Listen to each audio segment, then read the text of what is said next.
और एक ब्रेकिंग आ रही है। मैं आपको ब्रेकिंग बता दूं कि चीन के खिलाफ हिंदुस्तान का सख्त कदम। हिंदुस्तान ने टिकटॉक समेत 59 चीनी ऐप पर मुकम्मल पाबंदी लगा दी है। यह है हिंदुस्तान की ताकत। ये इस अंदाज में हिंदुस्तान चाइना को जवाब दे रहा है।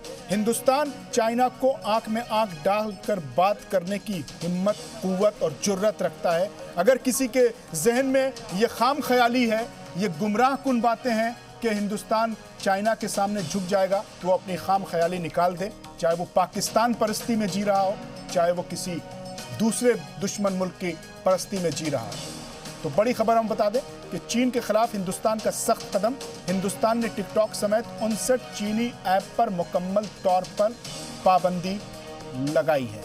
एलएसी पर तनाज़े को लेकर सरकार का ये बड़ा कदम, ये बड़ा फैसला।